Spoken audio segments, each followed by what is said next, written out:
Telespettatrici e telespettatori di Antenna 3, buona giornata, ben ritrovati con la prima edizione dei nostri telegiornali. Sono tanti i temi che affronteremo nel corso di questa prima edizione, a partire dalla cronaca con quanto accaduto ieri sera a Ponte di Nanto. Siamo in provincia di Vicenza con l'assalto da parte di un comando di banditi alla gioielleria Zancanna, 10 anni dall'episodio che vide protagonista Graziano Stacchio. Ci collegheremo tra poco con la nostra inviata Luisa Bertini, ma poi oggi è anche la giornata che segue a quella che è stato l'annuncio ieri sera alle 22 ora italiana dei dazi di Donald Trump sull'economia, e sono pesanti le ripercussioni e i timori anche per l'economia veneta, ma anche per le ripercussioni a livello sociale che si potrebbero avere sui territori. Ma poi c'è anche la politica, quest'oggi in primo piano, con quanto sta accadendo in Consiglio Comunale a Venezia. Dovremo tra pochissimo collegarci con il nostro Filippo Fois, perché è in corso il Consiglio Comunale Metropolitano, nel quale il sindaco Brugnaro è chiamato a rispondere ad una interrogazione della minoranza sulla famosa questione della blacklist. Ci sono contestazioni, una seduta davvero molto turbolenta, contestazioni in aula da parte dei presenti, le dovremo vedere tra pochissimo. Ed ancora la cronaca giudiziaria da Treviso, perché questa mattina in tribunale si torna a parlare dell'omicidio di Margherita Ceschin, l'anziana, lo ricorderete, che è stata assassinata nel suo appartamento di Conegliano, e per il quale è in corso il processo. Questa mattina in aula il grande accusatore, e ci aggiornerà su tutti i dettagli la nostra Daniela Sizia. E quella di oggi purtroppo è anche una giornata nella quale il mondo del lavoro si sta mobilitando per l'ennesima tragedia, quella che si è verificata ieri nel Veronese. Per quanto riguarda invece l'infortunio mortale sul lavoro che ha visto come vittima Edoardo Mangano, il 19enne morto, lo ricorderete, nella notte tra venerdì e sabato scorso, dopo essere salito su un treno merci a Porta Vescovo, alla stazione di Porta Vescovo a Verona, rimanendo folgorato da una scarica elettrica. La Procura della Repubblica di Verona ha disposto l'autopsia. Il sostituto procuratore Sergi, che in un primo tempo aveva deciso di non procedere con l'esame autoptico, ha invece ritenuto necessario effettuare degli accertamenti più approfonditi per chiarire con precisione le cause e l'ora del decesso. L'autopsia è prevista per sabato prossimo. Ed ora vedo che si sta collegando, no, non è collegato, allora andiamo avanti con un servizio. Sempre restiamo in tema di infortuni sul lavoro, tornando appunto a quello mortale che si è verificato ieri a Trevenzuolo, che ha visto la morte di un 52enne in un'azienda appunto del Veronese. Sentiamo. Una strage continua che non si arresta. Vincenzo è l'ultimo, purtroppo, un ragazzo cinquantenne originario di Taranto, che con la sua competenza e professionalità purtroppo oggi non torna a casa. Il Veneto registra l'ennesima morte sul lavoro alla Anodal Extrusion di Trevenzuolo, in provincia di Verona. Vincenzo Arsena, 52 anni, operaio originario di Francavilla Fontana, in provincia di Taranto, ma residente a Porto Mantovano con la moglie e i 2 figli, è rimasto folgorato in azienda da una scarica elettrica mentre era intento alla manutenzione di un macchinario che ha preso fuoco. Le fiamme hanno avvolto il corpo, per l'operaio non c'è stato nulla da fare. fare. Come FIOM ci costituiremo anche parte civile per avere chiarezza e giustizia per Vincenzo fino all'iter processuale. Siamo in attesa di capire come è avvenuto l'infortunio, perché la dinamica è ancora molto confusa. Di sicuro qualcosa non ha funzionato, perché non crediamo più nelle tragiche fatalità. Sulla tragedia avvenuta alle 6:15, poco dopo l'inizio del turno, indaga lo Spisal dell'Uls 9 Scaligera. Nello stabilimento dove Arsena lavorava da 3 anni, già nell'ottobre 2023 un operaio in appalto, in quel caso, era rimasto folgorato mentre lavorava all'impianto elettrico, ma riuscì a sopravvivere. La direzione dell'azienda, specializzata nella lavorazione dell'alluminio, ha deciso di sospendere l'attività per 3 giorni. Noi chiediamo ai prefetti di convocare in tutte le province una riunione con tutte le parti sul solco del protocollo firmato con la Regione. Bisogna darsi una mossa, cambiare strada, perché in questa maniera non si può più proseguire. Basta morti sul lavoro, l'obiettivo 0 morti sul lavoro deve essere una cosa che tutti viviamo all'interno, non solo una parte. Il trapper padovano Baby Touché non era in stazione il giorno della rissa quando un rivale era stato ferito nel processo. Il PM chiede la soluzione. Un'aggressione che si inquadra nello scontro tra i gruppi guidati da Touché e dall'altro rapper milanese Simba La Rue. Nonostante avesse rimediato 14 giorni di prognosi, Carter 5 Star non aveva mai fatto denuncia, fornendo agli inquirenti una descrizione poco chiara e non presentandosi nemmeno al processo che potrebbe proseguire se il giudice Vittoria Giansanti il prossimo 18 giugno deciderà che il reato di cui sono accusati 6 imputati sia procedibile d'ufficio. Intanto ieri per 3 imputati, tra cui appunto Baby Touché, che hanno chiesto il rito abbreviato, c'è stata la requisitoria della pubblica accusa. Da quanto emerso dalle indagini, quel giorno il 21enne non era presente in stazione e non ha preso parte all'aggressione, tanto che per lui è stata chiesta l'assoluzione per non aver commesso il fatto. Anche per un altro componente del gruppo, un congolese di 22 anni, è stata chiesta l'assoluzione. Per il terzo componente, un 22enne residente ad Albignasico, sono stati chiesti invece 10 mesi di carcere, sempre in rito abbreviato. Gli altri 3 componenti del gruppo non hanno chiesto il rito abbreviato e sono ora in attesa di giudizio. Andiamo ora a Venezia, clima teso questa mattina in Consiglio Comunale dove il sindaco Luigi Brugnaro ha risposto ad un'interrogazione delle opposizioni sulla cosiddetta lista nera, contestazioni con il pubblico presente in aula. Ci aggiorna in diretta Filippo Fois. Buongiorno Filippo. Sì.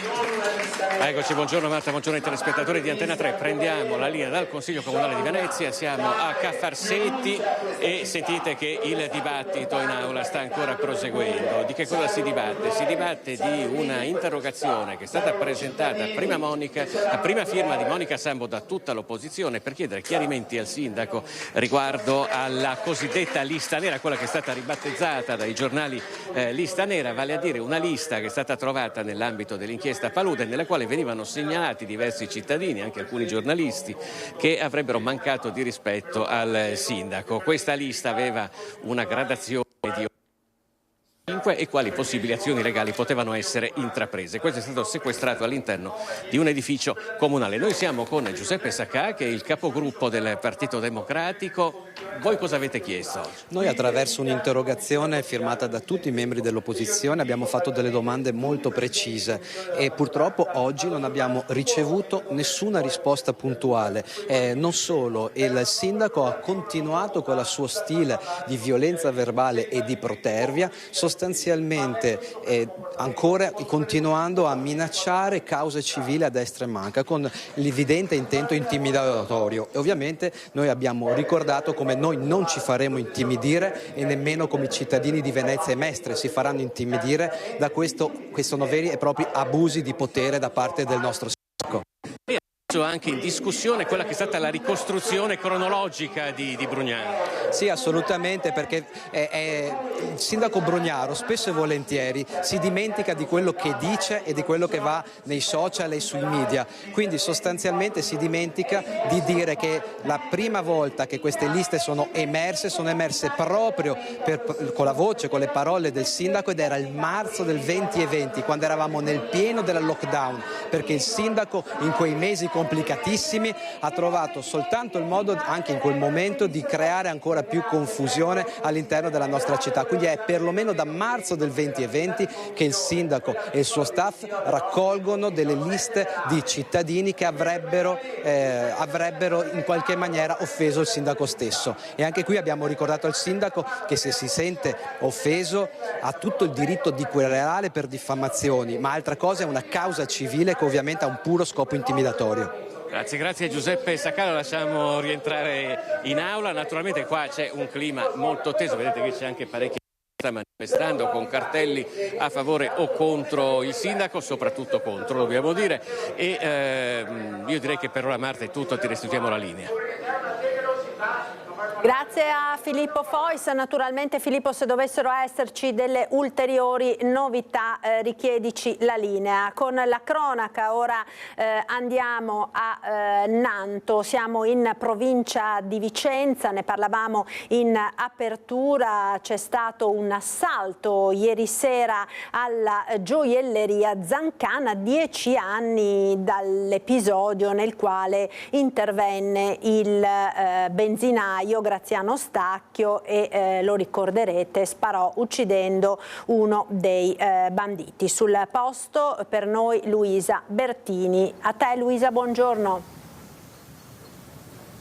Sì, buongiorno a te, buongiorno ai nostri telespettatori. Siamo a Ponte di Nanto davanti all'azienda Zancan Gioielli, dove, come anticipavi, l'altra notte è entrato un comando dalla pista ciclabile che è proprio a fianco della ditta. Con la fiamma ossidrica hanno distrutto la cancellata per poi introdursi all'interno del giardino. Di lì hanno preso una delle automobili dell'azienda per sfondare il garage ed introdursi. È scattato l'allarme, in piena notte è stato svegliato quindi il titolare Roberto Zancan, che è intervenuto e per intimidire la banda ha sparato dei colpi di arma da fuoco. Io sono in compagnia con il consigliere regionale Gio Formaggio, a cui dopo chiederemo ovviamente un commento politico, ma intanto vi faccio ascoltare insieme il commento del titolare Roberto Zancan che abbiamo raccolto.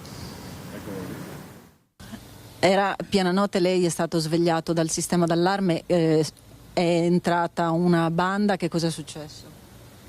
Purtroppo la fotocopia di tante altre volte, perché questa è la sesta. Sì, ci siamo accorti perché ormai forza di dai ho i miei sistemi che mi, tra virgolette, mi proteggono, però mi allertano anche.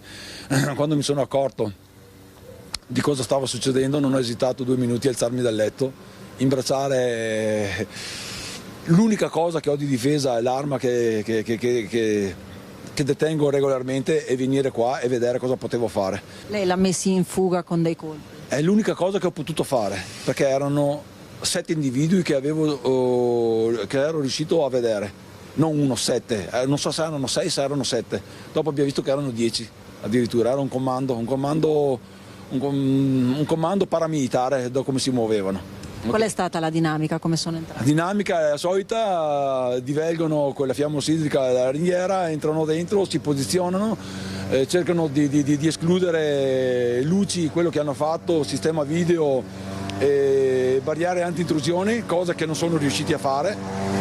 E niente. Hanno preso un'automobile poi per sfondare Avevano tutte le attrezzature per entrare lo stesso, però si sono accorti che avevamo un'auto aziendale che era aperta, perché la teniamo qua a uso veloce, e l'hanno usata come ariete e hanno fatto un disastro. Mi hanno fatto un disastro. Quando sono arrivato io sentivo dei colpi enormi, però la macchina era dentro il garage che abbiamo, il basculante era sfondato, non riuscivo solo a intravedere. Immaginavo cosa stessero facendo, però non potevo saperlo per certo, e dovevo capire se entrare o da fuori contrastarli, ho pensato di contrastarli da fuori perché era un po' più riparato da fuori, anche se dopo mi sono accorto che ne avevo uno alle spalle. I danni a quanto ammontano? Ma dalla prima stima sono più di 100.000 euro solo danni materiali. Ok? Lei ha avuto paura per se stesso, per la propria azienda, anche per il futuro dei dipendenti? Soprattutto per la mia azienda, futuro anche perché adesso è entrato con me mio figlio e vorrei lasciargli qualcosa di sano, ok? E le basi le ho messe giù e non possono essere deturpate o destabilizzate da queste bande di delinquenti, ancora fargli un complimento, da bande di vermi, perché sono dei vermi che si comportano in questa maniera qua, ok? Per farli andare via ho dovuto sparare 2 raffiche, perché alla prima si sono voltati indietro come dire che vuoi, e alla seconda, quando ho aggiustato il tiro un attimo, ok, hanno capito che non stavo scherzando. Ma la roba che mi fa andare fuori di testa, mi fa bollire il sangue proprio dentro le vene, è che perché io, che alle 2 di notte potrei stare a casa a dormire perché durante il giorno lavoro, ok, e ho bisogno di riposarmi, perché un imprenditore ha bisogno di riposarsi per dare il massimo di se stesso, il giorno dopo devo alzarmi, in giro di 3 minuti prepararmi per fare quello che devo fare, venire qua in una manciata di nanosecondi decidere il da farsi. Io non sono un militare e non lo voglio neanche essere. Questo è istinto, ma l'istinto l'hanno gli animali, non le persone. Noi ragioniamo in un'altra maniera, però io ho istinto, paura dopo l'ho avuta, dopo che mi sono reso conto. Ecco, avete sentito la testimonianza, ha agito per istinto, dice Roberto Zancan. Sono in compagnia con il consigliere regionale Gio Formaggio, che ne dà una chiave di lettura anche politica. Porterete la vostra voce anche a Roma, perché non è il primo episodio. La porteremo sì a Roma, perché ricordo che la legge Stacchio al tempo era stata annunciata proprio davanti a questi cancelli 10 anni fa e si sono fatti dei passi in avanti e dobbiamo portare a casa la legittima difesa, cioè che la difesa è sempre legittima, perché soltanto un governo di centrodestra può arrivare a questo, e quindi io confido molto in Giorgia Meloni, nel ministro Nordio e negli altri, che si arrivi finalmente a non indagare più chi si difende. Ricordo anche la guardia giurata Zen, che è in carcere per aver difeso una proprietà, quindi oggi potremmo avere Robertino Zancan in carcere per aver difeso la sua bottega. Non va bene, e i ladri, questi malviventi che agiscono indisturbati perché se ne sbattono delle nostre leggi, non va bene. Ecco, tra l'altro non è neanche la prima volta, lei ha portato qui la solidarietà a Roberto Zancan. Sì, 10 anni fa ho caricato in macchina Zancan per andare da Stacchio, questa mattina ho caricato in macchina Stacchio per venire da Zancan e mi dispiace che si sia ripetuta per l'ennesima volta questa cosa, però l'importante è che siamo uniti e che soprattutto Robertino in questo periodo non si senta solo, nel senso ha tanti amici, tanta gente che gli vuole bene e tanta gente che è pronta a scendere in piazza per lui. Ecco, io ringrazio anche il consigliere Gio Formaggio per essere stato con noi e restituisco la linea allo studio. Grazie a Luisa Bertini in diretta da Ponte di Nanto. Andiamo ora a Padova per tornare a parlare della morte di Chiara Iaconis, la ragazza uccisa da una statuetta caduta da un balcone a Napoli. Anche un consigliere regionale della Campania chiede verità dopo mesi di indagini. L'appello del papà della giovane ai nostri microfoni. Ci colleghiamo quindi in diretta con Padova, dove c'è la nostra Valentina Visentin, con la collaborazione tecnica di Andrea Benetti. A te Valentina, buongiorno. Sì, buongiorno da Padova, e purtroppo il 15 aprile saranno 7 mesi senza Chiara, la trentenne padovana uccisa da una statuetta precipitata da un palazzo dei quartieri spagnoli di Napoli mentre era in vacanza. Una morte senza spiegazione, e purtroppo chi ancora non ha ammesso le proprie colpe sono le persone indagate, i proprietari di questa statuetta, che hanno sempre sempre negato di appunto possedere l'oggetto che è precipitato e che ha colpito Chiara, ferendola in modo purtroppo letale. Qui con me c'è Gianfranco Iaconis, il papà di Chiara, che in tutti questi mesi non ha mai smesso di chiedere la verità, di conoscere la verità. C'è stato un grande abbraccio di solidarietà sia a Napoli che a Padova, ma chi doveva assumersi le proprie responsabilità dopo 7 mesi ancora non l'ha fatto. Le indagini ormai sono in fase di chiusura, però dottor Iaconis, lei si aspettava una missione di responsabilità. Sì, ci aspettavamo, tutta la famiglia si aspettava da parte dei responsabili un gesto di umanità, ammettendo la loro responsabilità. Ci aspettavamo tempi più brevi nell'evolversi dell'inchiesta giudiziaria, speravamo che tutto si risolvesse in pochi mesi e invece, come ha ricordato lei, siamo a distanza di 7 mesi senza sapere nulla, tranne quelle poche notizie che vengono poi pubblicate dagli organi di stampa e dalle televisioni. Però ufficialmente noi non sappiamo nulla.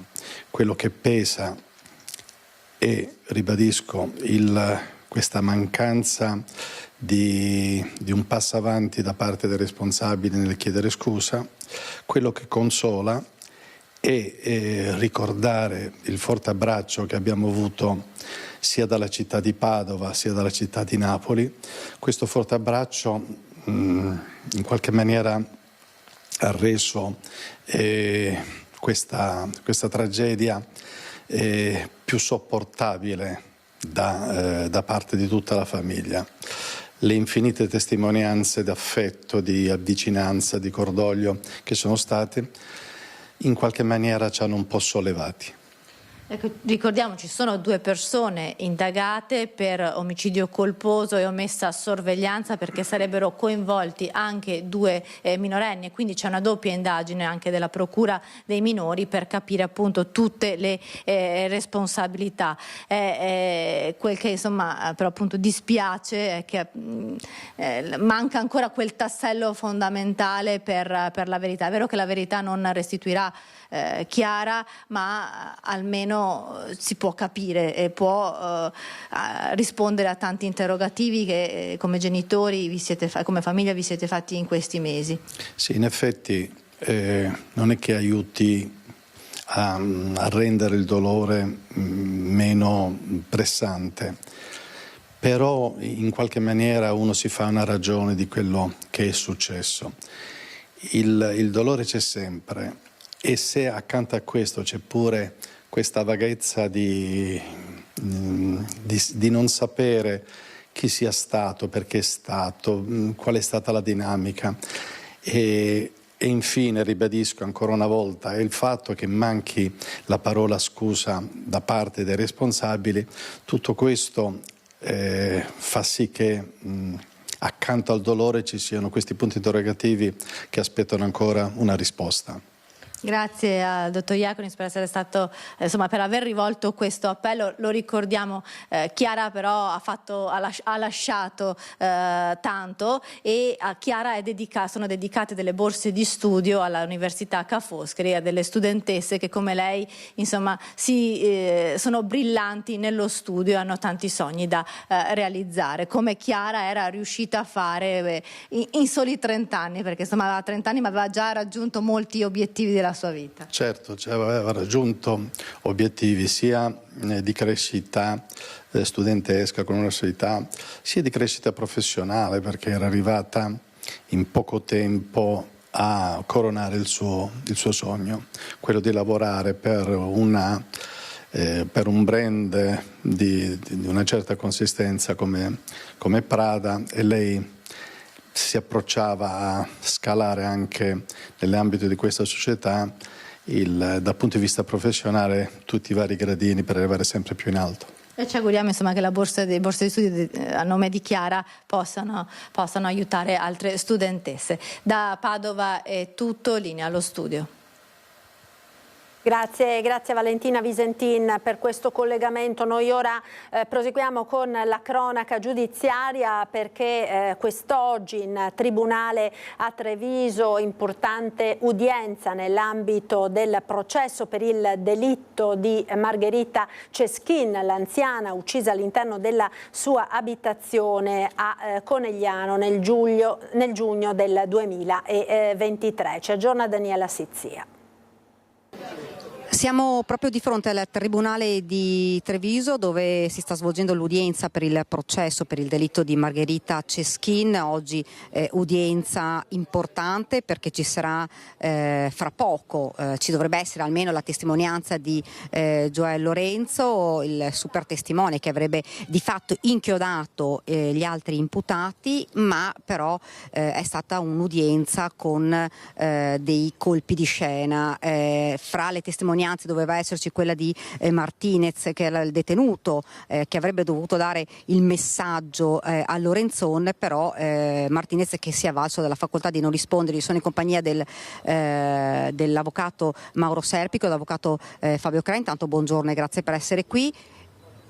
Avvocato, dichiarazioni che però sono state ammesse nonostante lui avesse deciso di non parlare. Sì, esatto, Martinez più che avvalersi della facoltà di non rispondere ha proprio rifiutato addirittura di dare e fornire le proprie generalità, lamentandosi del trattamento ricevuto successivamente a questa sua collaborazione. E il pubblico ministero ha chiesto quindi l'acquisizione di queste dichiarazioni. Noi ci siamo opposti, il Tribunale con una decisione che ci ha lasciato molto insoddisfatti ha deciso di acquisire queste dichiarazioni nonostante il teste avesse comunque riferito espressamente di non avere ricevuto alcuna forma di minaccia da parte degli imputati. Ecco, imputati che sono presenti in aula, manca ovviamente il mandante, quello che è accusato di essere il mandante, Enzo Lorenzon, perché per motivi di salute è, lo sappiamo, in una casa di riposo. Avvocato, insomma, un processo comunque questo, un'udienza questa ad alta tensione. Sì, è l'inizio del processo, quindi vengono sentiti per primi i testi dell'accusa e quindi inevitabilmente incominciano a mettersi i paletti su cui l'accusa intende fondare la prova contro gli imputati. Quindi inevitabilmente i primi testi sono dei testi certamente non a favore delle difese. Sentiremo da qui a breve le dichiarazioni, se non dovessero esserci sorprese come per Martinez del signor Joel, e vedremo se all'interno di quelle dichiarazioni queste saranno lineari rispetto a quella che è la ricostruzione dell'ipotesi accusatoria o se invece, come noi riteniamo, ci saranno dei buchi, perché ci sono evidentemente dei buchi di conoscenza, non essendo Joel una fonte primaria, perché riferisce sempre di quello che gli avrebbe detto il fratello Sergio Lorenzo, che invece non ha mai parlato. Ecco, Joel probabilmente sarà coperto, non potrà vedere gli altri imputati. Ma noi su questo adesso vedremo, perché la testimonianza deve essere resa senza che ci siano dei filtri nei confronti dei giudici, ma soprattutto nei confronti delle parti interroganti e quindi anche della difesa. Il paravento si usa se in eccezionali casi, se ci sono ragioni di sicurezza o ragioni già per situazioni concrete di minacce o altra natura. Il fatto di essere un chiamante in correità sol per questo non giustifica la presenza di un paravento. Ecco, un'udienza che è stata sospesa proprio per pochissimi minuti. All'inizio dell'udienza c'è stata una ricostruzione proprio dal momento dei sopralluoghi di questa banda, insomma possiamo chiamarla così per il momento, e fino al delitto poi di Margherita Ceschin. Proprio dei controlli, proprio dei monitoraggi di queste persone proprio puntuali, secondo i carabinieri. Sì, c'è stata questa prima testimonianza abbastanza generica e poco approfondita, come eravamo d'accordo tra l'altro anche con l'ufficio di procura. Andrà meglio specificata con i successivi testi. Sicuramente ha dato un'inquadratura generale, come diceva anche il collega prima, ha posto dei paletti su quelli che sono soprattutto diciamo, i movimenti di quelli che sono i sospettati dell'omicidio e sulle tempistiche e le modalità di esecuzione dello stesso e la successiva fuga. Ecco, abbiamo visto che prima si è avvicinato a parlare con Matteo Garcia, le ha detto qualcosa di particolare? Mi aveva chiesto di verificare attentamente i tabulati della sera diciamo, dell'omicidio, quindi del 23 giugno, perché lui appunto ritiene che non aveva nessun telefono cellulare in uso e che non era probabilmente sulla scena del crimine. Avvocato, un inizio comunque difficile questo per gli imputati? Beh, è normale che sia così, stiamo parlando di un omicidio davanti a corte d'assise con più imputati, certamente ci sono degli elementi che hanno sostenuto la custodia cautelare, quindi inevitabilmente, ripeto, i primi atti sono le prime munizioni del pubblico ministero, quindi è assolutamente fisiologico che ci sia quantomeno nella prima fase uno sbilanciamento a favore dell'accusa. Tengo a precisare che i testi più importanti, coloro che hanno fatto le indagini non sono stati ancora sentiti e soprattutto le difese non hanno appunto controesaminato e posto quelle che sono le criticità rispetto alla ricostruzione accusatoria, cosa che faremo nelle prossime udienze. Ecco, intanto ringrazio gli avvocati, ovviamente lo ricordiamo, imputati che rischiano l'ergastolo, questo è il rischio a cui vanno incontro e dal Tribunale per il momento è tutto, la linea allo studio. Grazie a Daniela Sizia con Nicoletta Rizzetto, noi ora ci fermiamo per qualche istante di pubblicità, linea alla regia, ci rivediamo tra poco con altre notizie di cronaca.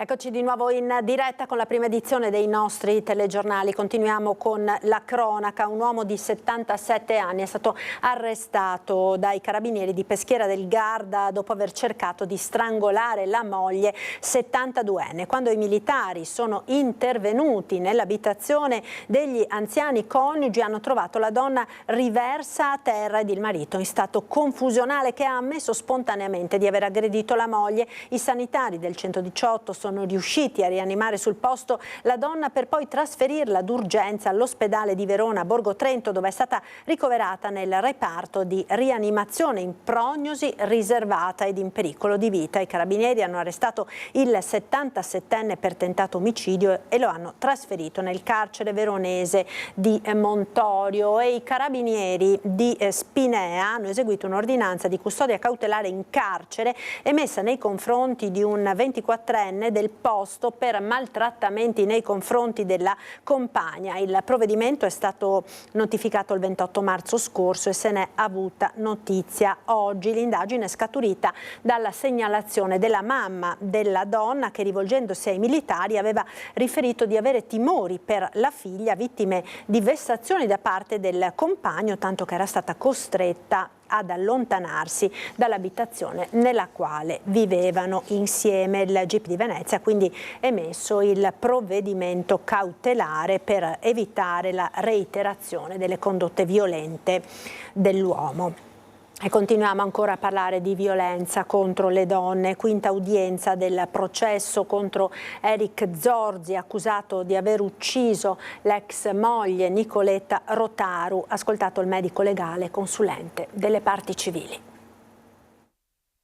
Nicoletta Rotaru è stata strangolata e le evidenze sul suo corpo escludono la morte per impiccagione. A dirlo in aula nella quinta udienza del processo contro l'ex marito della donna, Eric Zorzi, accusato dell'omicidio e di averne poi inscenato il suicidio, il medico legale Andrea Porzionato, consulente della parte civile. Nicoletta è stata strangolata con una cintura stretta con la fibbia mentre era prona a letto e stava dormendo. L'urlo sentito in aula durante la quarta udienza nell'audio che la donna aveva registrato la notte in cui è stata uccisa è il momento in cui la 39enne viene colta di sorpresa, ma anche senza ascoltare l'audio che registra il rantolo prolungato e il respiro che viene progressivamente a mancare è impossibile ipotizzare il suicidio, dice il medico legale.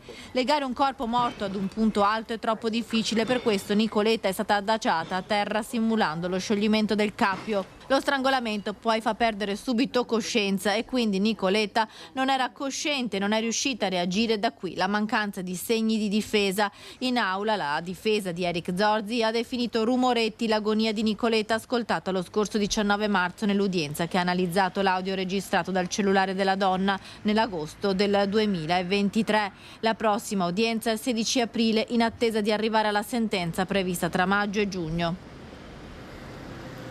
Misteriosa aggressione la scorsa notte a Vigonza, in via Padova. Un 29enne moldavo con una ferita alla testa è stato soccorso dal 118 chiamato da una passante che aveva notato l'uomo a terra con la faccia sanguinante. Sul posto anche i carabinieri che hanno ascoltato il ragazzo. Il 29enne ha raccontato di essere stato aggredito da un branco di ragazzi mentre cercava di difendere un'amica che era stata importunata. La sua versione ora al vaglio dei carabinieri che stanno ascoltando anche le immagini, che stanno analizzando anche le immagini delle telecamere di videosorveglianza della zona.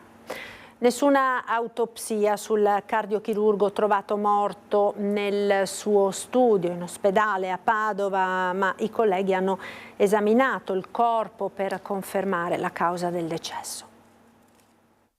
Ad uccidere il dottor Roberto Bianco, il cardiochirurgo del centro Gallucci, trovato morto nel suo studio all'interno dell'azienda ospedaliera di Padova, sarebbe stato un malore. Il pubblico ministero ha dato il nulla osta alla restituzione della salma ai familiari per le esequie che verranno fissate a breve. Non c'è stata dunque l'autopsia legale, ma in ospedale è stato comunque fatto un esame autoptico che ha accertato un cedimento del cuore.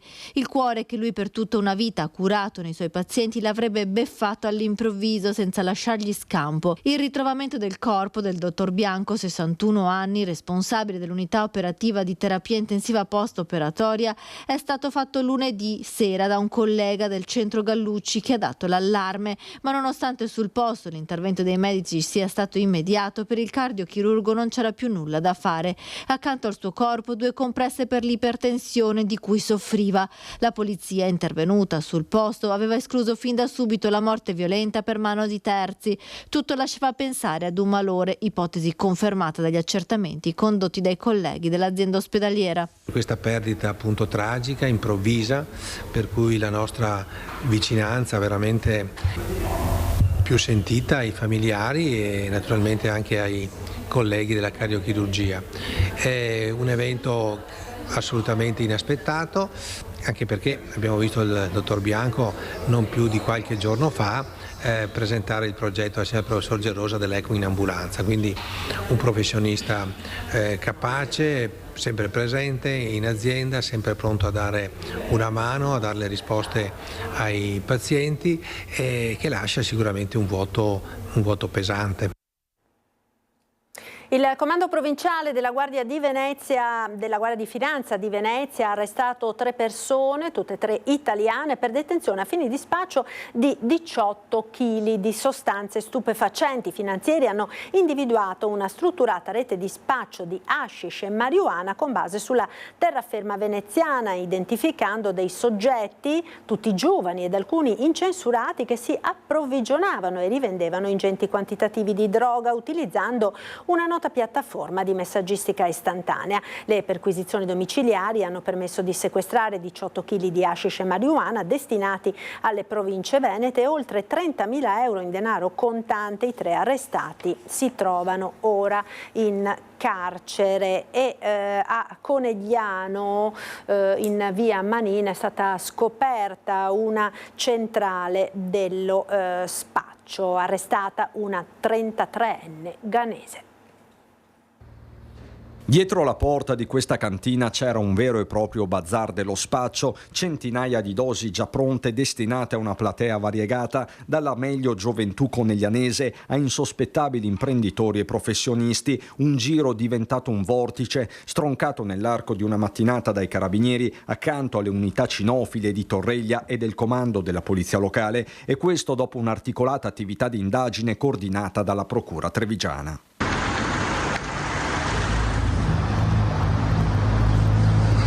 Decine di uomini hanno prima messo in sicurezza l'area di Via Manin, da sempre quadrante caldo della città, poi sulla base di un decreto di perquisizione hanno passato a setaccio l'intero condominio, abitato per lo più da famiglie di origine africana, a loro volta spettatrici della fiorente attività di spaccio, arrivata al culmine tra dicembre e la fine di marzo. Lei vedeva movimenti strani? Cioè c'era gente che girava? Sì, la gente girava, sì. Gira qua sempre avanti e trionfano. Ma per questo viene vincolato noi. Alla fine è stata arrestata una donna ghanese di 33 anni, residente al piano terra. Era lei che smerciava la polvere bianca con estrema disinvoltura. Sotto sequestro 180 dosi di cocaina, 189 di eroina, 39 tra marijuana e hashish, oltre a materiale di confezionamento, bilancini di precisione e ben 47.500 euro in contanti. Si cercano 2 uomini, 2 complici. Per questo le indagini non sono affatto chiuse. È stato veramente incredibile l'intervento che è stato fatto, sollecitato da tempo dai residenti, però la cosa bella è stato il lavoro sotterraneo che è stato fatto fino all'intervento di ieri mattina. È una serie di indagini che fatte in silenzio, tra l'altro, ma fatte in maniera scrupolosa. La collaborazione, dice Chiesa, è stata generale. Qualche residente al momento del blitz avrebbe anche applaudito i militari come segno liberatorio dopo mesi di assedio. Noi tra l'altro avevamo incontrato anche io stesso i residenti, ho chiesto di portare un po' di pazienza perché questi interventi vanno fatti solo dopo aver fatto uno studio approfondito in modo da poter colpire al cuore lo spaccio e non solamente magari l'ultimo tassello che è quello meno importante per bloccare questo tipo di spaccio che non ci piace avere in città. Ed ora, come annunciato poco fa, ci colleghiamo con il senatore Andrea Martella, segretario del Partito Democratico del Veneto. Buongiorno senatore, grazie per essere con noi. Grazie a voi e buongiorno a tutti. Ecco, sono ore nelle quali non si fa altro che parlare di dazi. Ieri sera alle 22 Donald Trump ha annunciato quanto si temeva. I dazi colpiranno l'Europa con una percentuale appunto del 20% su vari settori, del 25% addirittura sull'automotive. C'è un forte nervosismo sui mercati e grandissima preoccupazione per l'economia anche del nostro territorio. Sì, si tratta di una guerra economica scatenata dal ritorno al protezionismo e dall'inasprimento dei dazi. Una decisione, quella di Trump, ampiamente aspettata, ormai se ne parlava da mesi, rispetto alla quale il governo Meloni, la destra italiana, fino ad arrivare a Zaia, ha fatto ben poco, anzi è rimasta ferma, immobile, sperando quasi in un atto di benevolenza da parte degli Stati Uniti. Ora questo non è successo e le conseguenze per la nostra economia, per le nostre imprese, per l'export del Veneto verso gli Stati Uniti rischiano di essere pesantissime, così come rischiano di essere devastanti le conseguenze per i lavoratori che lavorano in quelle aziende e che si troveranno ad affrontare difficoltà economiche e commerciali ancora più grandi.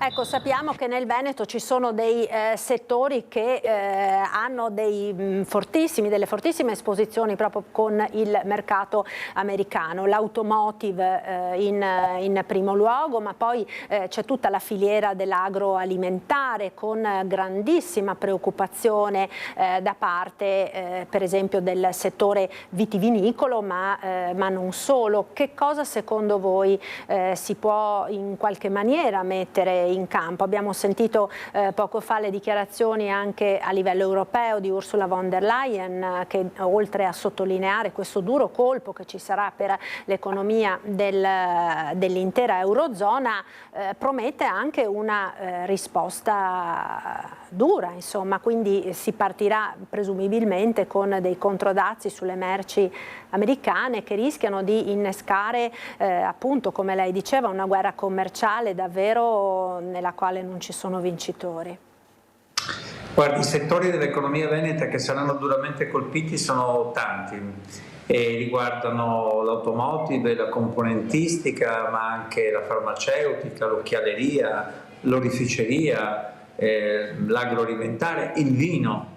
Siamo alla vigilia dell'inaugurazione di Vinitaly e voglio proprio immaginare quale sia lo stato d'animo di tante aziende che si trovano di fronte a una scelta di questo genere che renderà più difficile le esportazioni da parte delle nostre aziende. E quindi bisognava agire prima, invece di stare zitti, fermi, immobili, pensando che Trump sarebbe stato generoso con l'Italia. Bisognava agire, criticare queste scelte che poi sono state compiute. Ora cosa bisogna fare? Bisogna pensare a come mettere in campo delle misure per sostenere la competitività del nostro sistema manifatturiero che si trova ad affrontare questa difficoltà. Bisogna pensare come aprire nuovi sbocchi nel mercato internazionale e soprattutto bisogna aprire una trattativa a livello europeo molto seria, molto determinata e molto compatta e non accordi o negoziati di tipo bilaterale che potrebbero non portare a niente. L'Italia, il governo Meloni, dovrebbe occuparsi di tutelare gli interessi degli italiani.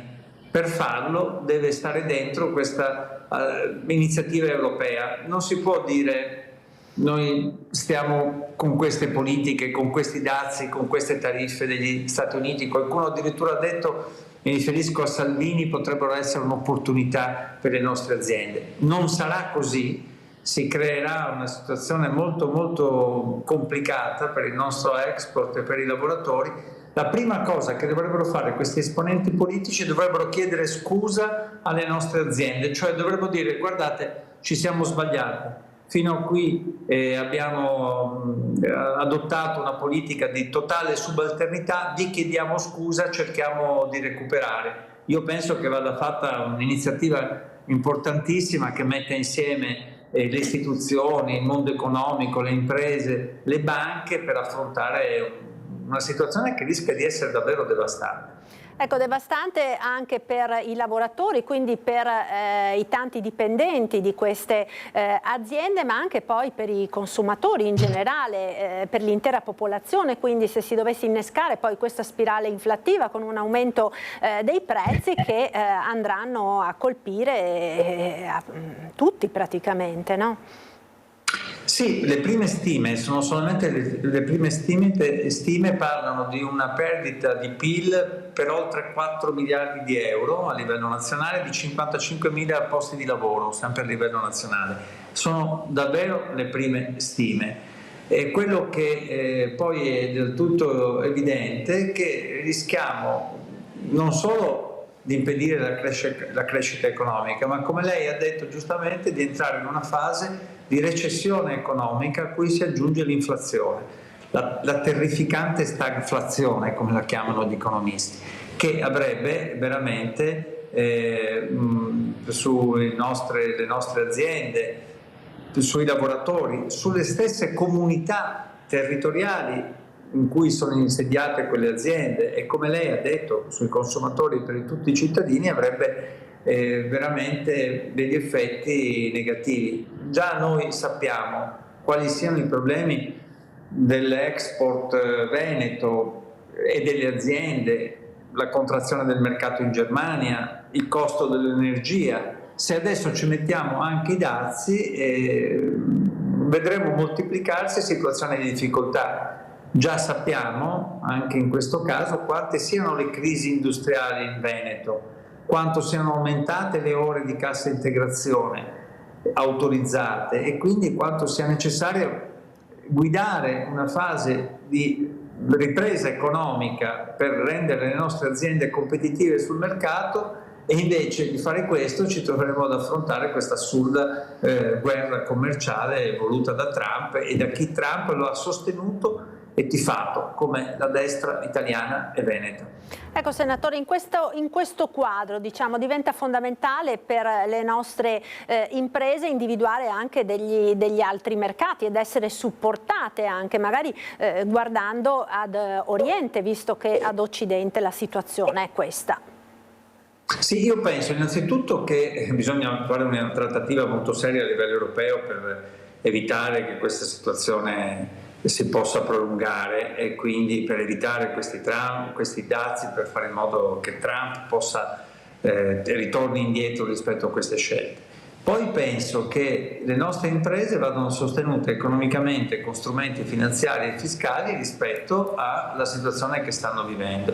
Questa è una scelta che il governo italiano dovrà fare, come si è fatto in tanti altri momenti di difficoltà, durante le guerre, durante la pandemia. In terzo luogo, come lei ha giustamente detto, bisogna che il governo italiano pensi come sostenere le nostre aziende verso altri sbocchi commerciali, verso altre realtà commerciali, sapendo che al momento il mercato degli Stati Uniti rappresenta una fetta molto importante, quindi lavorare per costruire nuovi sbocchi significa avere una regia che purtroppo non c'è stata a livello di politica industriale fino a qui, e cercare di accompagnare le nostre aziende in una fase di sviluppo e di apertura ancora internazionale.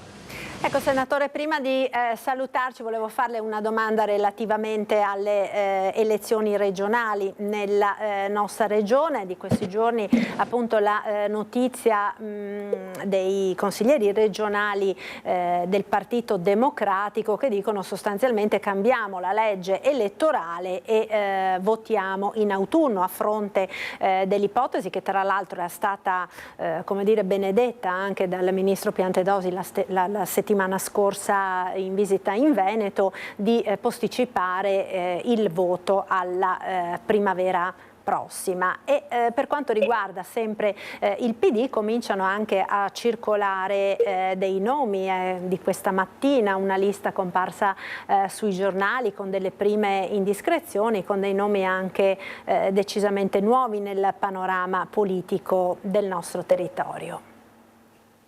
Beh, innanzitutto riguardo alla legge elettorale non c'è nulla da cambiare. Il PD ha solamente proposto di togliere quella che è una previsione attuale della legge elettorale del Veneto, che prevede che ci siano le elezioni in primavera, solo nella finestra primaverile. Togliendola è possibile dare la libertà per il futuro che le elezioni possano avvenire anche in altri momenti, a cominciare da questo, perché queste elezioni si devono fare in autunno, perché la legge è molto chiara.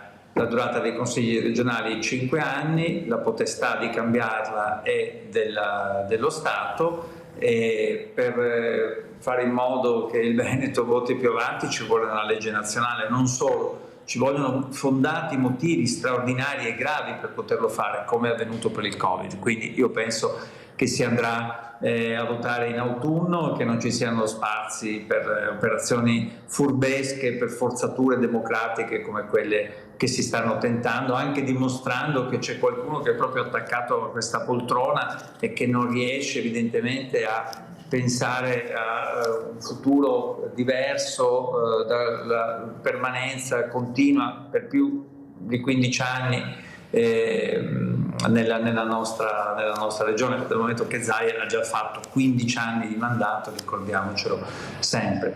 Per quanto riguarda le prossime elezioni regionali, è ovvio che il Partito Democratico sta lavorando da tempo. Abbiamo già costruito una coalizione che mette insieme tutte le forze di centrosinistra, è un dato molto importante questo, e anche delle forze civiche che si stanno organizzando nel territorio. Anche questo è molto importante perché noi vogliamo che la nostra sia un'alleanza di realtà politiche, civiche diverse, che si è data una visione comune, che si sta costruendo un programma. Il 12 e 13 prossimo fine settimana faremo un importante evento, il Veneto di domani si chiamerà una campagna di mobilitazione, cui chiederemo ai veneti in centinaia di banchetti, gazebo, nelle nostre realtà, nelle piazze del Veneto, di contribuire con le loro idee a dire quali sono le priorità di cui ci dobbiamo occupare: la sanità, il lavoro, i giovani, la casa.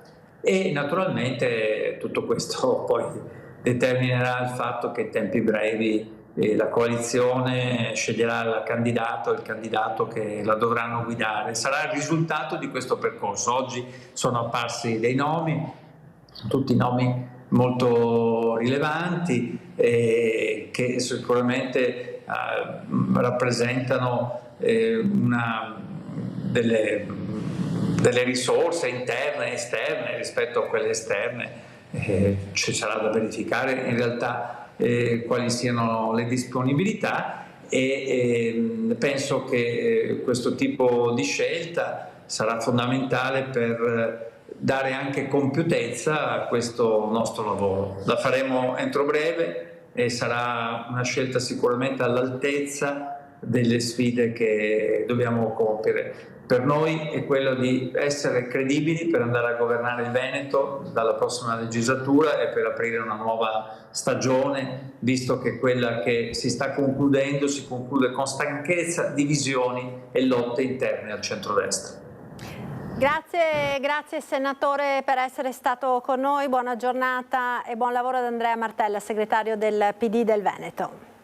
Grazie a voi, buon lavoro. Grazie, allora noi proseguiamo continuando a parlare di dazi, perché i nostri colleghi della redazione di Bassano hanno sentito gli umori degli agricoltori questa mattina dopo l'annuncio ufficiale del via ai dazi americani. Sentiamo.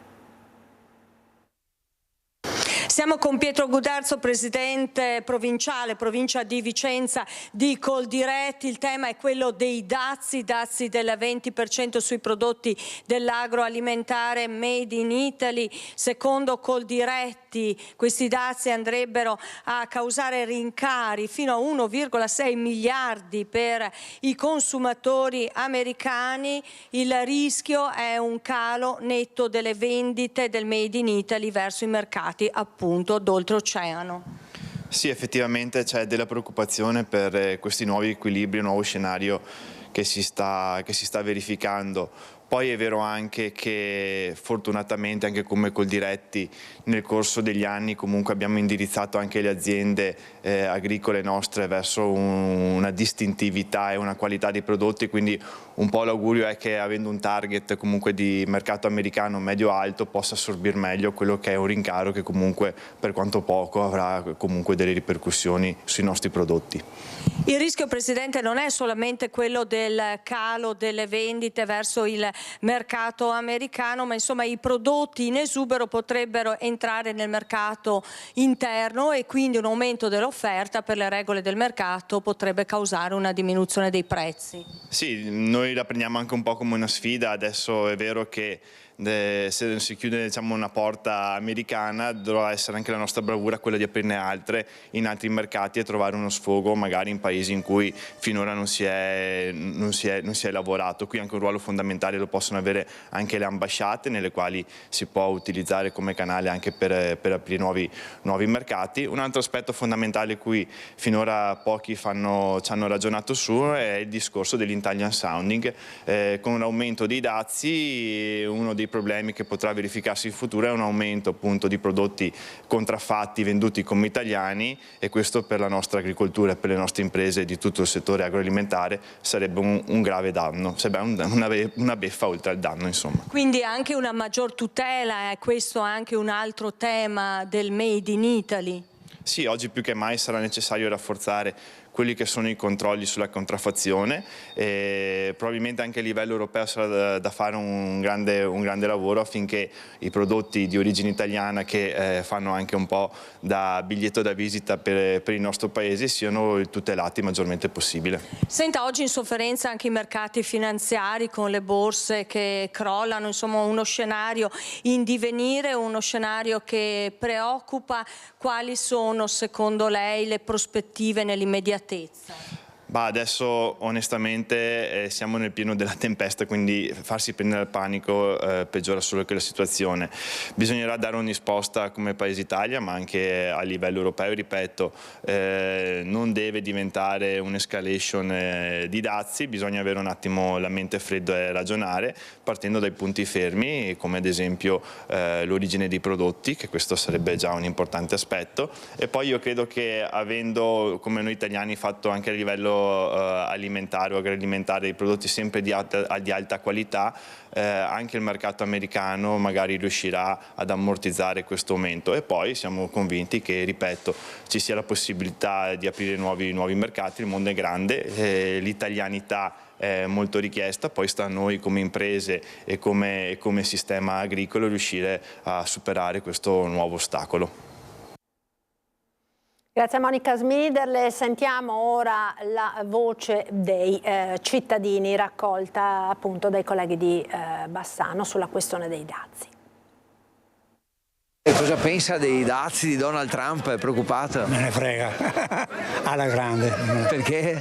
Perché tanto si paga sempre, ho visto le uova adesso, i dazi in là. Io temo che con questa guerra, che adesso è solo economica, poi possa sfociare nel lungo termine in una guerra purtroppo fisica, insomma. Perché in genere le guerre cominciano sempre così. Questa è la mia maggiore paura. Probabilmente tutto ritorcerà contro di lui. È tutto il mondo che è impazzito, non è solo Trump. Quindi è la gente che sopporta qualsiasi cosa. Se gli dicessero ti porto via aumentato lo stipendio, beh dai, Preoccupato? No.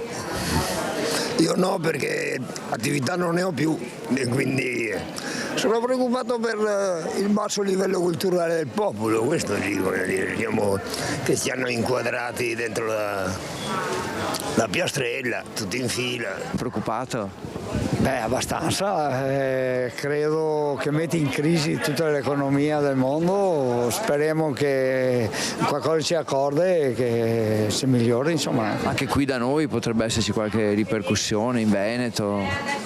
Non lo so questo, perché abbiamo visto quanto che si esportava in America e quanto che si importava, perché secondo me a volte andrebbe anche bene perché si lavora più con le nostre cose interne. Tanta gente gira senza borse, non torna mai a casa con le borse piene e vedo che vendono sempre meno, non so neanche come facciano a vivere.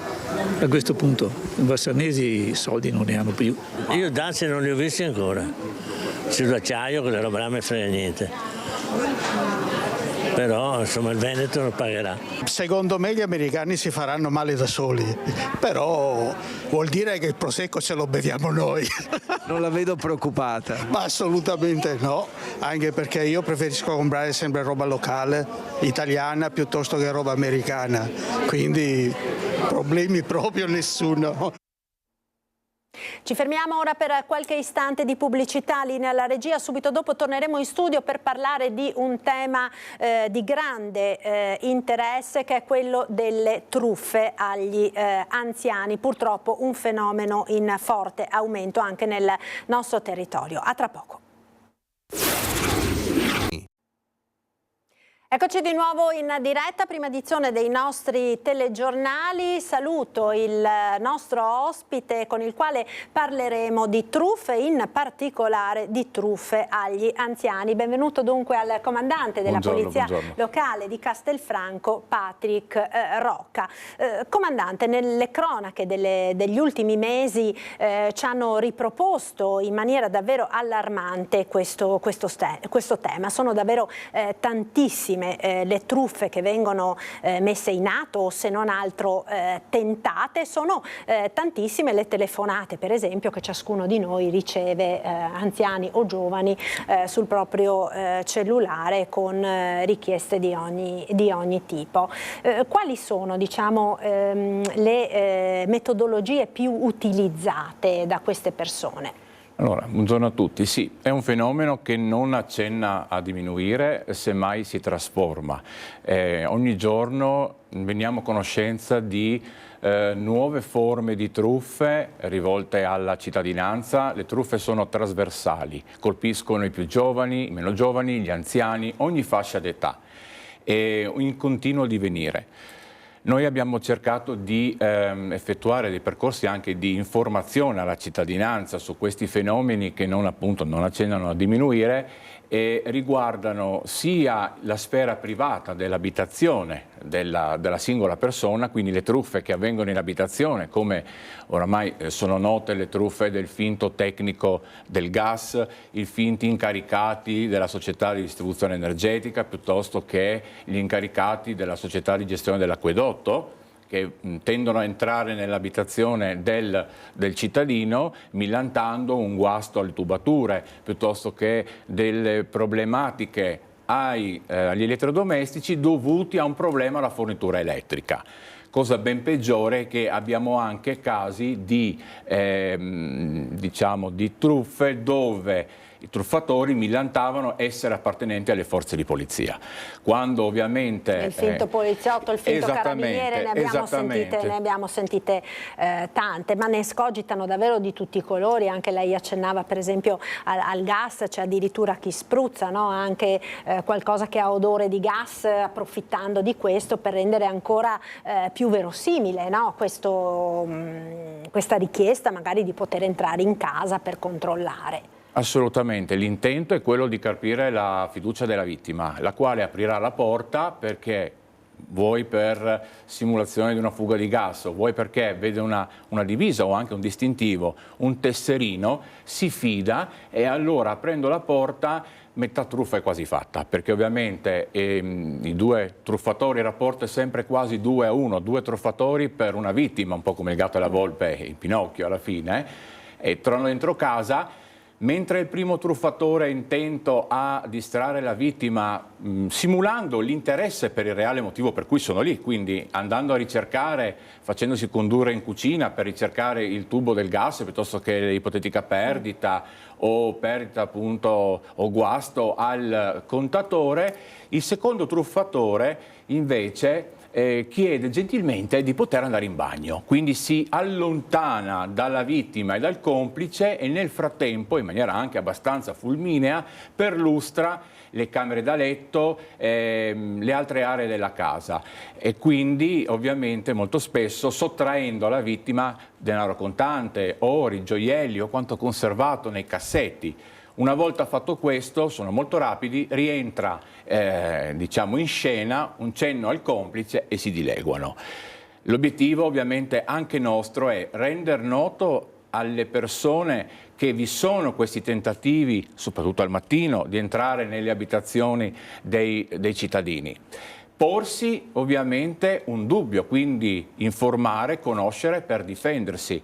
Anche attraverso un opuscolo che abbiamo realizzato come comando di polizia locale che somministriamo ai presenti quando facciamo questi incontri informativi, pubblicato anche sul comune, ma come noi anche le altre forze di polizia, saper che probabilmente può esserci una truffa in atto è un primo step e poi chiamare. La prima difesa è chiamare. Quindi non fare mai entrare in casa queste persone e chiamare eventualmente sì. Il 112, il 113, la polizia locale, insomma le forze dell'ordine per appurare se effettivamente è così. Ma questi truffatori ultimamente stanno anche affinando sempre più le tecniche di truffa, addirittura telefonando da numeri che effettivamente poi corrispondono al numero delle forze dell'ordine, piuttosto che addirittura utilizzando, è successo un caso a Treviso, l'intelligenza artificiale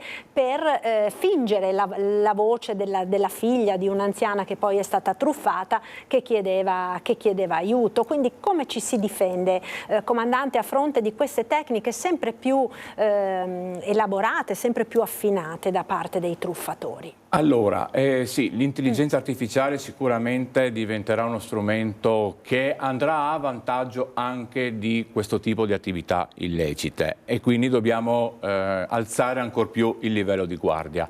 Però al di là dell'intelligenza artificiale il truffatore utilizza sempre e comunque uno schema un po' predefinito, quindi il cittadino per far entrare uno sconosciuto in casa ha bisogno di potersi fidare, quindi la fiducia è l'elemento su cui il truffatore fa leva. Conserviamo preventivamente, raccogliamo preventivamente il numero di telefono della società che gestisce il gas nella nostra zona, nella nostra area.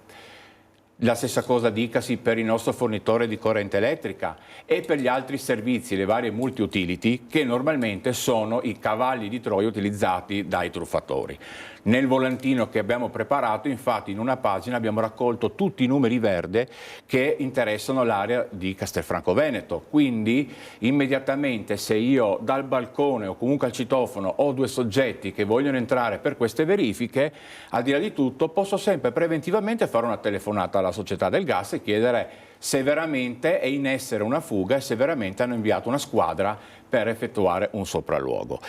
E questo è il primo consiglio in caso si presentino alla porta. Al telefono invece come ci si deve comportare? Perché tutti noi ultimamente stiamo ricevendo tantissime telefonate, ce n'è una in particolare, no, comandante, che sta ormai spopolando su tutti i cellulari, quella del curriculum. Esattamente, sì, la truffa, chiamiamola truffa del curriculum, ovvero una telefonata con una voce registrata che tende a voler carpire i dati personali dell'interlocutore al telefono. Una voce registrata che dice di aver ricevuto il curriculum inviato e quindi chiede di proseguire ovviamente nella registrazione.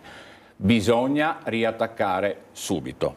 L'intento truffaldino, che ha avuto come dire, successo soprattutto nei primi momenti in cui queste telefonate sono state spammate, perché colpiscono con un bot praticamente su larga scala, è colpire chi realmente in una situazione di bisogno ovviamente cerca lavoro, ha inviato il curriculum a delle aziende e quindi è normale che possa ricevere una telefonata di tal tenore.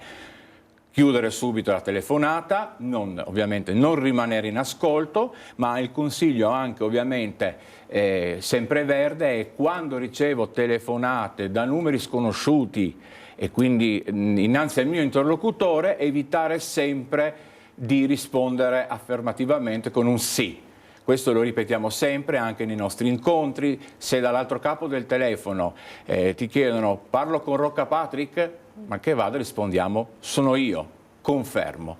Evitiamo di rispondere affermativamente con un sì, perché quel sì verrà isolato e utilizzato il più delle volte poi per intenti insomma poco nobili, come l'attivazione di forniture non richieste. E anche questa è un'altra forma di truffa particolarmente diffusa. Altre tipologie, comandante, sui quali è importante informare le persone perché possano, come dire, accendersi anche quelli che sono dei campanelli d'allarme in questo senso?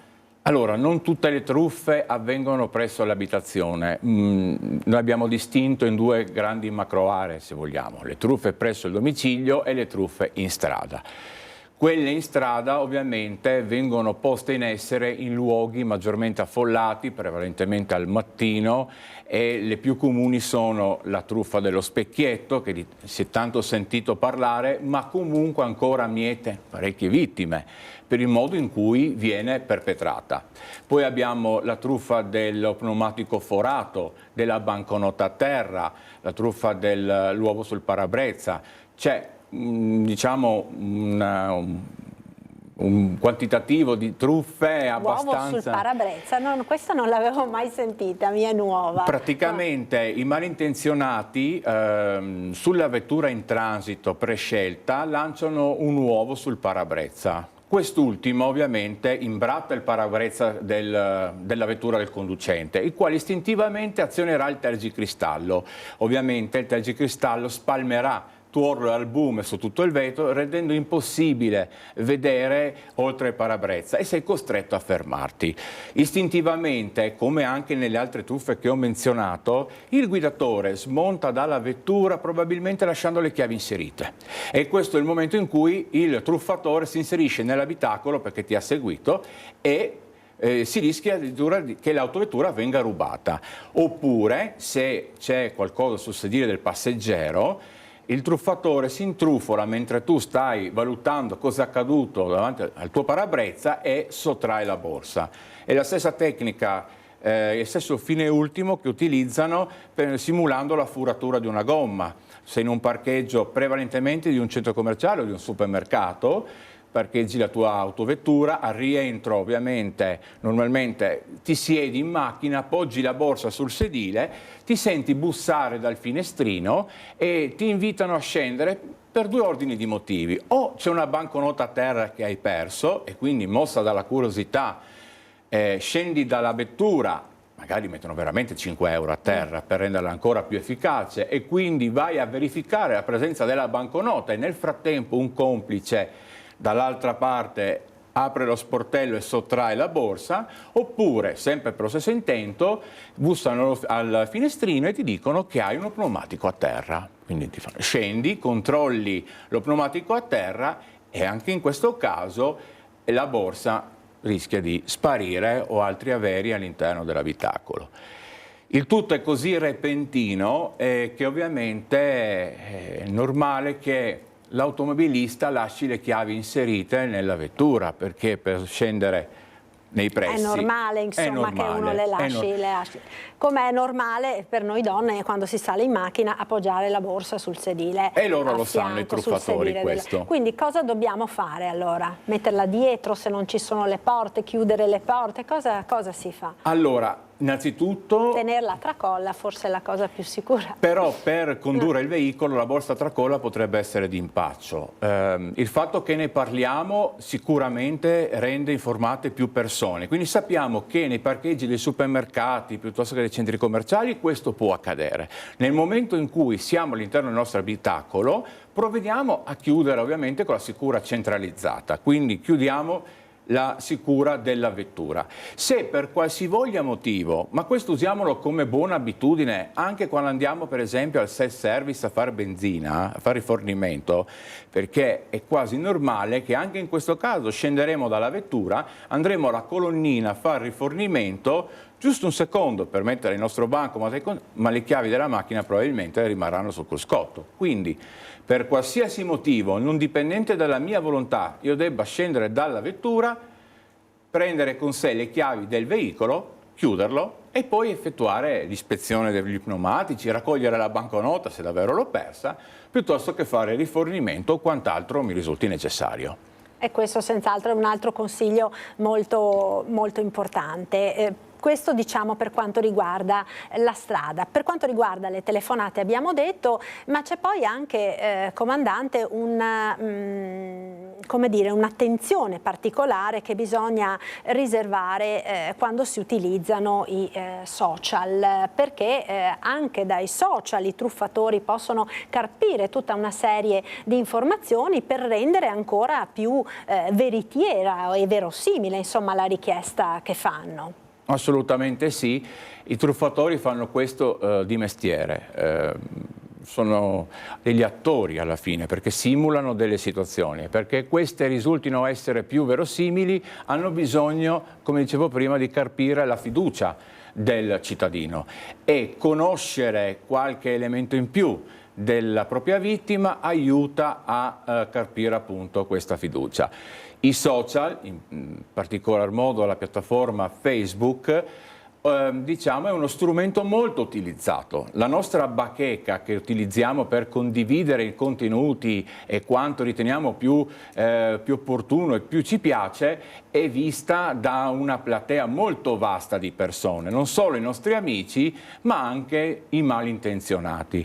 Quindi avere una bacheca Facebook innanzitutto aperta, quindi con una privacy aperta, visibile a tutti, dove condivido di me troppe informazioni, posso rischiare che quest'ultime, come ad esempio nella truffa del finto incidente occorso a un prossimo congiunto, un parente, un figlio, un nipote, o il guaio giudiziario che è accaduto a un nipote chiamando la nonna, ecco, se abbiamo una bacheca Facebook con delle foto, degli elementi che vanno a dare il nome e cognome di questo nipote, piuttosto che altri elementi che studia giurisprudenza presso scienze politiche. La laurea magari e quant'altro, il nome della fidanzata oppure... Esattamente sì, lo taggo nella foto, allego allegra mia e del nipote, il truffatore poi a sua volta clicca sul tag, entra nella pagina del nipote che magari nelle informazioni scrive impegnato con Tizia Caia. Quando dovrò porre in essere ovviamente la fatidica telefonata che ancora ad oggi sta accadendo, simulando che il nipote, nome e cognome, mentre andava all'università a studiare giurisprudenza a Ca' Foscari, ed è vero, perché l'hanno visto su esattamente, Facebook. studia veramente, caspita. E poi, signora, guardi, abbiamo provato a contattare anche la fidanzata, nome e cognome, indubbio che dall'altra parte, dall'altro capo del telefono... Ci credi, è più facile cascarci, le difese si abbassano e quindi è facile cadere nel tranello. Quindi insomma massima attenzione anche quando si condividono queste informazioni, questi dati personali sui social, che ormai sono largamente diffusi anche nelle persone di una certa età, insomma non è che sono solo i giovani ad non conoscono l'età più i social. E quindi anche alle persone anziane.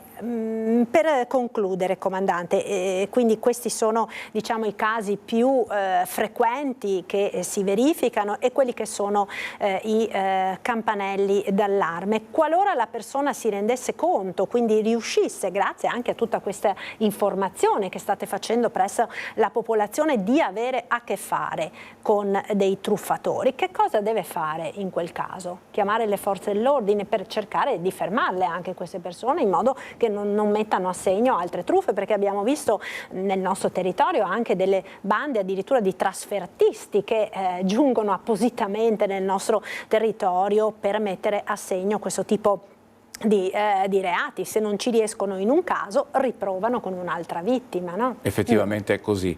La chiamata alle forze dell'ordine deve essere immediata. Come scatta il campanello d'allarme, chiamare le forze dell'ordine, ma anche dirlo ad alta voce serve. Chiamo la polizia locale, guarda che chiamo i carabinieri, ecco, mette in allarme il truffatore, quindi già ho messo in atto un importante strumento di difesa. Sappiamo che i truffatori vivono di questo, devono colpire sui grandi numeri, quindi mettere a segno 10 tentativi in una mattina al fine di portarne a casa almeno 2. È una macabra, se vogliamo, economia di impresa, ma è questo che fanno. Nel momento in cui vedono che vi è una malparata, quindi che la truffa comincia ad avere degli ostacoli, che non sta per andare a segno, sono i primi a voler levare le tende. Quindi sì, come abbiamo un minimo dubbio, diciamolo pure, ma facciamolo, chiamiamo le forze dell'ordine immediatamente, questo per permettere a noi di intervenire in maniera rapida e tempestiva, soprattutto per poter porre in essere l'identificazione dei soggetti che stavano per perpetrare la truffa, ed evitare che magari io mi sono difeso, ma potrebbe succedere a qualcun altro, quindi limitare i danni. È la cosa più importante da fare. Quello che mi sento anche di dire è non aver timore e non aver paura di fare una telefonata. Un vecchio detto diceva: una telefonata allunga la vita. Facciamola. Ovviamente il centralino risponderà e darà sempre le giuste rassicurazioni. Gli operatori di polizia capiranno che si sta trattando di una truffa, quindi si muoveranno, diciamo, nell'immediatezza, e non aver vergogna, perché uno degli aspetti che ho notato soprattutto nelle persone più anziane, vittime della truffa, soprattutto quella in abitazione, e successivamente la vergogna di essersi fatti imbrogliare, sì, di esserci cascati, ed è questo anche l'aspetto più odioso proprio di queste truffe, perché magari vanno a colpire delle persone fragili che dopo, oltre al danno prodotto dalla truffa, hanno anche un danno magari psicologico per quella che è la propria vita, no? Assolutamente sì, provano ritegno, provano vergogna per quello che è accaduto, molto spesso non lo dicono a nessuno, non fanno denuncia, non lo vogliono dire a nessuno, e a volte i familiari lo scoprono perché dalle piccole cose è accaduto, hanno notato che la nonna piuttosto che la zia non faceva fronte a delle spese quotidiane cui aveva sempre fatto fronte, e quindi si sono insospettati i parenti chiedendo che cosa fosse accaduto. Scavando è emerso che la pensione ritirata era stata, diciamo, asportata da 2 truffatori entrati in casa proprio con una delle tecniche che ho poc'anzi menzionato. Quindi mai provare vergogna, assolutamente, parlarne se è accaduto nell'immediatezza con le forze di polizia e con i propri familiari, perché le truffe sono tante, possono accadere a chiunque, quindi diciamo, non bisogna avere sentimenti di vergogna per l'accaduto. Certo, e denunciare sempre e soprattutto, come si diceva, prestare la massima attenzione, perché queste tecniche appunto sono sempre più elaborate, più sofisticate e i casi sono in aumento. Noi siamo giunti al termine di questa edizione dei nostri notiziari. Io ringrazio il comandante della Polizia Locale di Castelfranco, Patrick Rocca, per essere stato con noi. Vi ricordo questa sera l'appuntamento straordinario con Ring il giovedì sera, perché martedì abbiamo mandato in onda la partita di Coppa del Re, e questa sera ospiti di Ferdinando Avarino ci saranno Said Ciaibi di AVS, Fabio Crea di Fratelli d'Italia, Paolo Galeano del PD, l'onorevole Paolo Borchia della Lega. Poi alle 22:20 con il senatore Andrea Crisanti del PD si parlerà appunto delle prossime elezioni regionali, ed infine alle 22:35 spazio alla questione dei dazi dagli Stati Uniti con Vincenzo Marinese, vicepresidente nazionale di Confindustria. È tutto dunque, grazie per essere stati con noi, a tutti un buon pomeriggio, arrivederci.